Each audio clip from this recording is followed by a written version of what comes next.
Hello, Libra rising. My name is Chloe. I'm so happy to see you. I'm so glad you're here. I've got your Sagittarius season astrology forecast, tarot reading, and cosmic energy report. Before we dive in, I would love to share that I am promoting two offerings. I have a year ahead reading that's going to be astrologically focused, tuning into all 12 sun seasons for you and all 13 moons, supporting you on supporting and guiding you through the energy that is departing so you can release and heal, and supporting and guiding you with the energy that's coming in so you know where to focus your manifestation and your growth. It's called the Wheel of Fortune. You can book it on my website. There'll be a link for you. And it is a very comprehensive deluxe year ahead forecast. These readings usually go for around 90 minutes. We meet through Zoom. You'll receive a recording. And it makes a great gift as well. So, for you, of course, Libra rising, but I do suggest you consider for friends and family as well, because a year ahead forecast, personalized individual year ahead forecast makes a wonderful gift. And I'm also going to be hosting a dark moon circle. This is going to be on November 28th, the dark moon in Scorpio. It's going to be a very private, very intimate container. We'll be working with the goddess Lilith. We will have elemental support. There will be me sharing on the current astrology, obviously, talking about our own individual Lilith placements and what that means. So yeah, sharing about the myth, but also how we can all work with that energy in our own lives. And yeah, it's just like the dark moon is just so underrated. It's, as you might know, it's my favorite moon phase, because it is all about the healing and releasing. So especially being that it's on Scorpio moon, um, this month, it's just sort of like an amazing opportunity to declare and, bring our intentions, lay upon the fire, whatever it is that we don't want to bring into 2025. Um, and the last part of the year here that we're coming into. Okay, so the dark moon circle, it's called the Dark Garden, and there'll be a link for that for you. There will be a link below if you're interested in that as well, or you could always send me a message if you have any questions. The tarot deck I'm working with today for you is the Witch's Wisdom Tarot. This is a beautiful deck. It is oracle size, so that's probably the one thing I don't love about it. I love tarot, the shape and the size of tarot. So the cards are quite large, but the artwork is really nice. It's very like earth centric, very witchy, very elemental. Um, so it gives space for the art. Um, as well too, it is mass market, so I would definitely suggest picking it up if this is something that resonates for you during the reading. Now, the interesting transits that are happening astrologically for you, I mean, of course, Pluto and Aquarius is the big one everyone's talking about. We have other outer planetary shifts happening in 2025 as well. So well, I'm definitely going to do like a separate video. This is just the beginning. It is a 20-year transit. A lot of people are talking about it. I am going to focus on more so on the Jupiter Mercury opposition that's happening in Sagittarius and Gemini.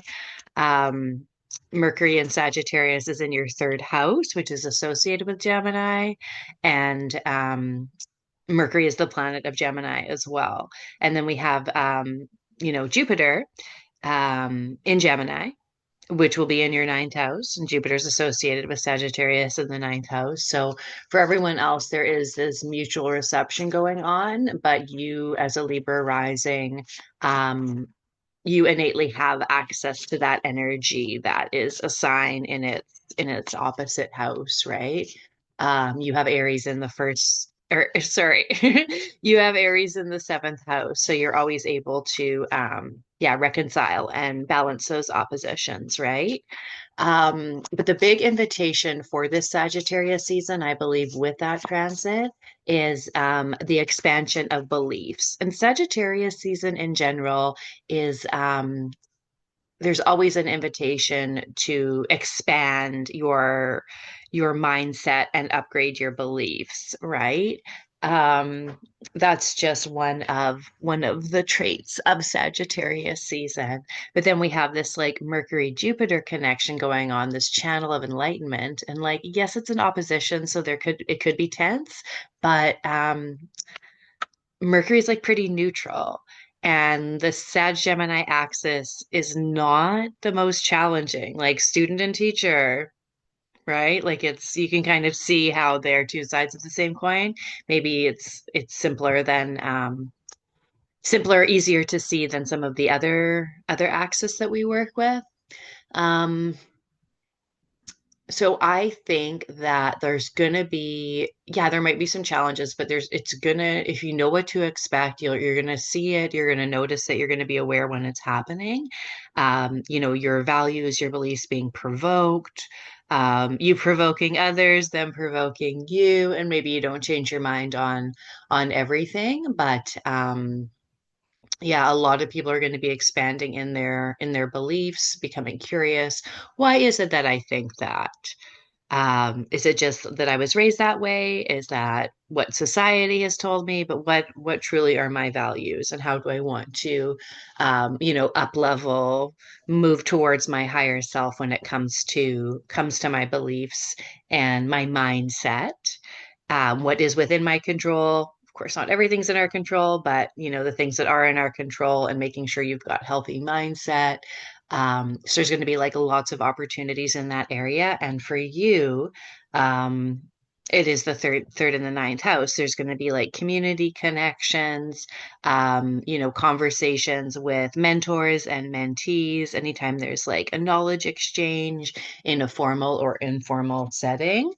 So community is highlighted as far as the environment that you're going to be invited to learn in and support others in their own growth and learning, their own expansion. But the cards, yeah, the cards that I have for you, it's pretty awesome. We have the Five of Fire, which is Five of Wands. This is like so autumn, right? Like this is like exactly, I mean, aside from the beautiful butterflies, leave the leaves, leave the leaves. Their cocoons are there. Aside from the beautiful butterflies, this is like, what my environment looks like right now. And I just love that big sun, that fireball. It's very, very Sagittarian.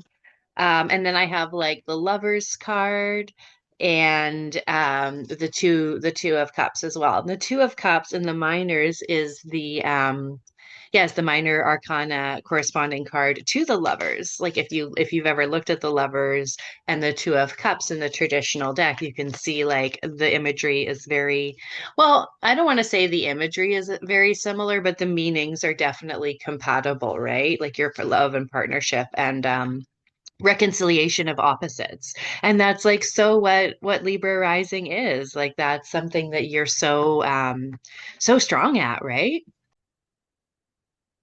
Just so innate for you.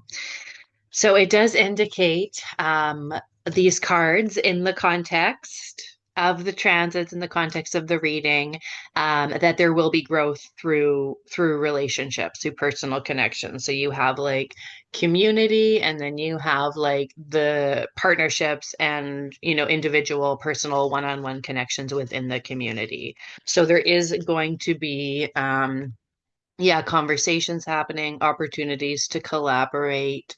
And I'm not like, as you know, I'm not like super into like toxic positivity or whatever, but like I gotta say, this is really an opportunity. So when you're in these situations that might feel like someone is pushing you, you might want to consider like taking the stance of like, what's in this for me? like if I orchestrated this, or if the universe or spirit has orchestrated this encounter for me, for my greatest good, what could that mean? What can I take out of this? Like, you're not going to be like fighting for the sake of fighting. You're a Libra rising. You want to keep the peace, but um, just yeah, coming at it from that angle of like this conversation is for me, it's for my own growth, becoming curious, about other people's beliefs, making sure that you are, active listening as well as sharing. Some people tend to talk more than they listen, so if that's you, maybe giving the other person an opportunity to speak a bit more. And if you're someone who usually yields in a conversation and allows the other person to do all the talking, I would invite you to consider, yeah, speaking more, right? Um, so it's not going to be like fully harmonious, but it is for the greater good. And I mean, the outcome does look positive. I truly believe this is going to be a really good transit for us this Sagittarius season. So that's what's going to be coming up for you. I love the artwork on these cards, as I've said. I mean, it's so beautiful. The artist is called Danielle Barlow. And like, look at how they've done the lovers. Like the lady with her familiar, isn't that like so beautiful?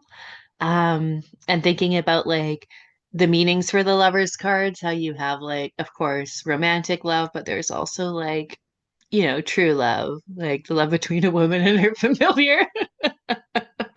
And it's yeah, and the fool comes to mind as well too, like trusting your instincts and yeah, reconciling and harmonizing that inner wildness that we all have with, with our domestic side as well too.